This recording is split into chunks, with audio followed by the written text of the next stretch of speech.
Biasanya kalau ada kita berpikir agak lebih jauh sedikit, dianggapnya tuh penganut teori konspirasi.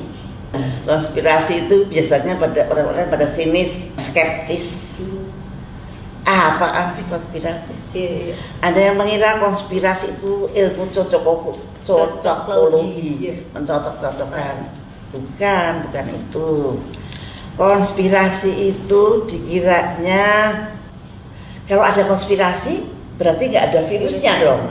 Bukan begitu. Percaya konspirasi berarti sebetulnya konspirasi itu arti letternya itu adalah persekongkolan. Persekongkolan antar apa dong? Kok bisa persekongkolan antar kekuasaan, antar yang mempunyai kekuasaan dan yang mempunyai kepentingan bisnis besar. Ini di dunia ya, jangan dibayangkan di negara, di dunia.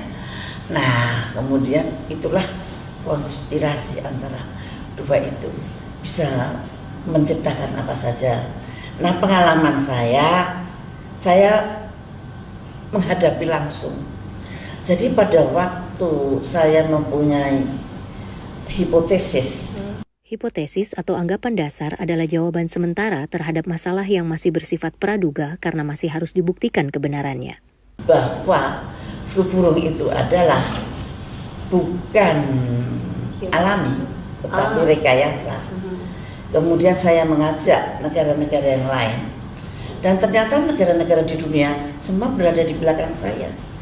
Apakah itu Inggris, apakah itu Perancis, apakah itu Jerman, apakah itu Australia, apakah itu Cina, apakah itu India, apakah Rusia. 128 negara, termasuk negara non-blok yang saya hidupkan. Negara non-blok adalah negara yang tidak memiliki ikatan dengan negara lain untuk tujuan politik. Semua berdiri di belakang saya, setuju dengan hipotesis saya.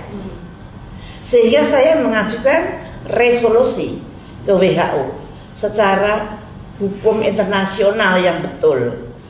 Kalau sebagai anggota WHA mengajukan resolusi. WHA atau World Health Assembly atau Majelis Kesehatan Dunia adalah forum di mana organisasi kesehatan dunia diatur oleh 194 negara anggotanya. Ini adalah badan pengaturan kebijakan kesehatan tertinggi di dunia dan terdiri dari menteri kesehatan dari negara-negara anggota. Maka WHO harus menanggapi dengan baik. Dan apa yang terjadi? Yang terjadi itu WHO membuat suatu pertemuan besar dari menteri-menteri kesehatan seluruh dunia. Tentu saja yang melawan WHO adalah saya pimpin. Dan ternyata di dalam forum itu yang mewakili WHO adalah negara adidaya. Negara adikuasa atau negara adidaya adalah negara dengan posisi dominan yang ditandai dengan kemampuannya yang luas untuk memberikan pengaruh atau memproyeksikan kekuasaan dalam skala global. Nah itu saya terkaget-kaget kalau terhadap negara ini mestinya ya aku nggak berani gitu dalam hati saya. Oh saya itu nulisnya pada WHO, kenapa yang keluar negara gitu. Inilah saya, konspirasi itu seperti ini.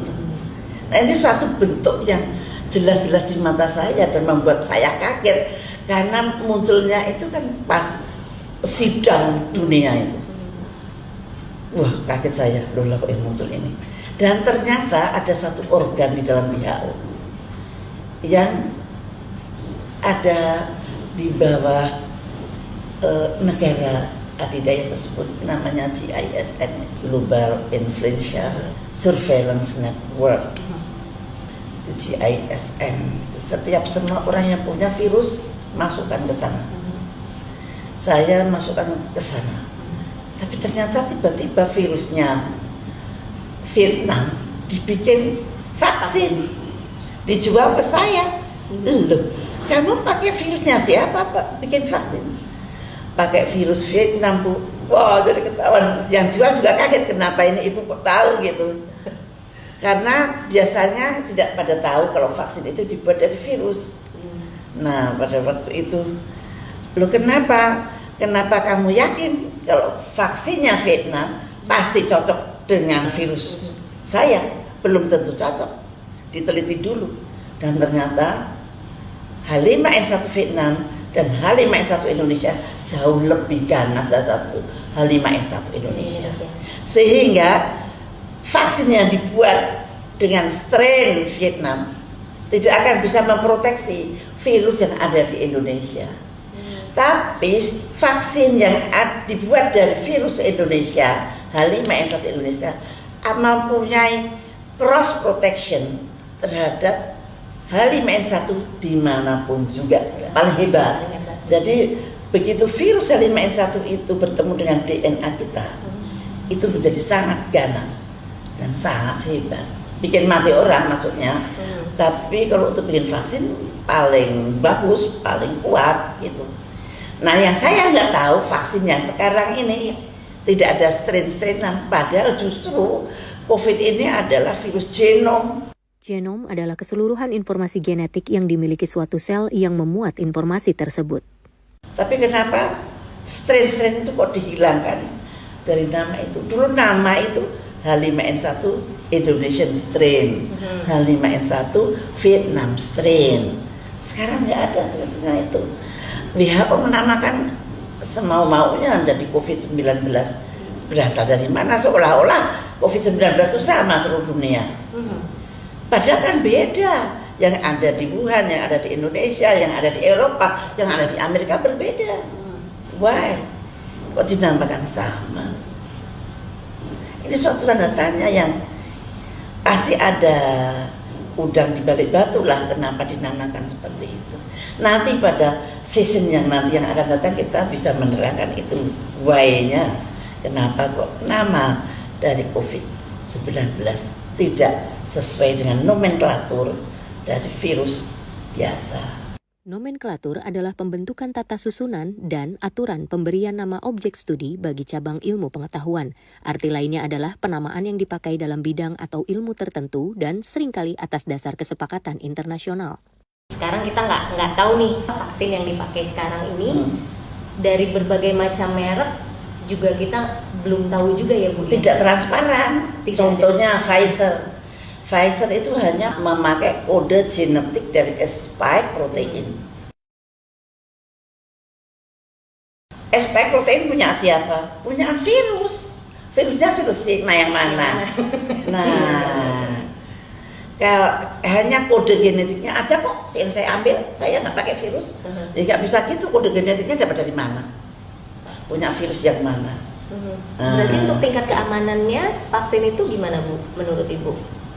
Ada Sinovac, ada Pfizer, ada ya kita ini sambil divaksin sambil meneliti. Kita ini adalah untuk uji coba besar-besaran yang dilakukan sekarang dunia di dunia. Ya, uji coba dunia besar-besaran. Yang namanya Pfizer dengan AstraZeneca itu cara membuat dengan mRNA dan DNA itu belum pernah dilakukan di dunia. Efeknya nanti jangka panjang seperti apa? Tidak ada yang tahu. Berarti kalau misalnya suatu saat terjadi sesuatu, ini tanggung jawab siapa Ibu? Ya nggak tahu, tergantung pada waktu dia mau dikasih vaksin itu atau negara ini misalnya kerjasama dengan Pfizer, bagaimana MOU-nya kerjasamanya? Dan rakyat nggak tahu apa-apa tentang itu. Kalau saya lihat yang di Norwegia yang dapat Pfizer kan udah mati 23 orang lansia. Terus sekarang nggak ada kabarnya lagi. Apakah yang bertanggung jawab itu negaranya ataukah Pfizer-nya, saya nggak tahu. Nah ini yang penting adalah mentransparankan rakyat agar tahu bahwa cara yang dipakai oleh AstraZeneca maupun oleh Pfizer maupun oleh Moderna itu belum pernah dipakai di dunia ini. Kalau semuanya dengan transparan tidak akan ada konspirasi, tidak akan ada kejahatan kesehatan.